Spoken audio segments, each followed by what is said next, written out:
Ayan guys, good morning. Good morning. Tayo is aalis para magbayad tayo ng penalty. Dahil meron tayong penalty last Sunday, so kailangan bayaran natin kaagad para sa ganon hindi madagdagan ang utang ang penalty. So meron tayong dalang 100 euro. Ayan. Tignan natin kung magkano. Kung ang masama kung hindi kasya ang ating ibabayad. Tara na guys. Guys, bale nandito na tayo sa harapan ng post office dahil dito tayo magbabayad ng ating penalty.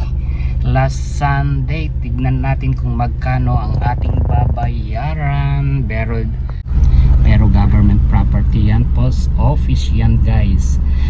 Kung magbayad ka ng maaga ang penalty mo, pwede kang magbayad sa post office. At kung late ka, doon ka sa bangko magbabayad. Mas maraming pila doon guys, kaya kailangan magbayad na tayo dito. Labas muna tayo.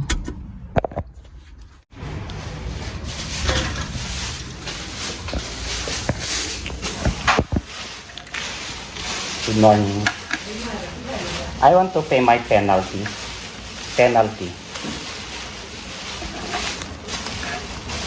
Mipus en gitti çok Kiriyan. Maskin tey, ökede.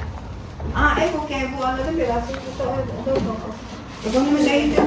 The name and telephone. Okay, thank you.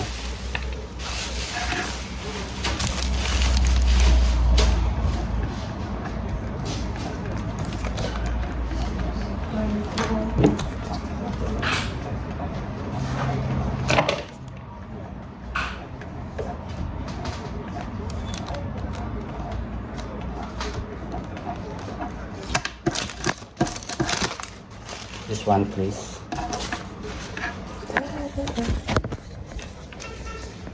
Magpapadala ka yata kabayan. Oo, sa kapatid ko sa Italy kasi may galing yung Cadiz galing Pilipinas. Yeah.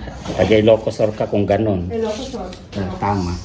Dahil alam ko yan. Pag-Cadiz. Pusi ang tawag ninyo, di ba? Oo, kasi yung kapatid ko dumating.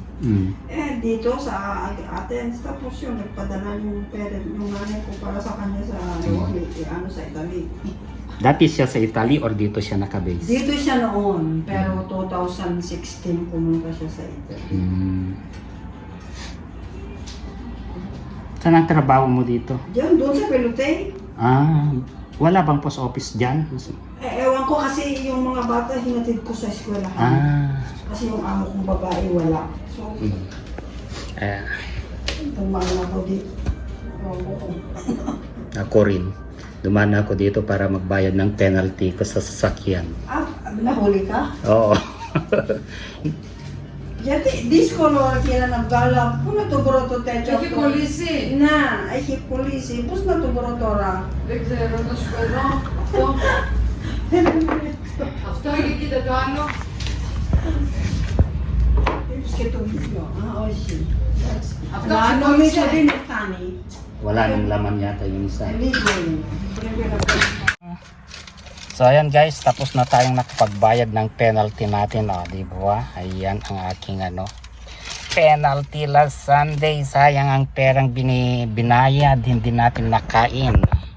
So ngayon guys, dahil wala tayong gulay, pupunta tayo sa open market naman ngayon. So doon sa loob ng post office guys, meron tayong nakachikang Pilipina na magpapadala sa kanyang kapatid papunta ng Italy. Tara na guys, tuloy ang lakad natin. Yan guys, buti na lang hindi tayo Uy, nasaan na yung penalty ko? Huwag kang lumipad dahil itatago kita dyan. Ayan guys, nandito na tayo sa Laikihan, saradong sasakyan. Ito yan. Dito guys ang sasakyan. Nandito guys yung open market yan. May mga tenda-tenda. Yan ang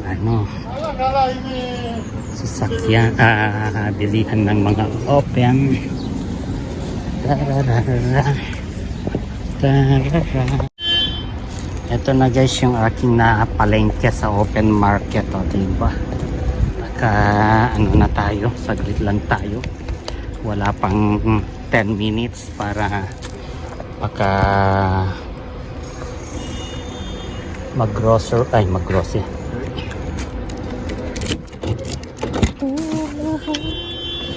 Ayan, ilagay natin dyan.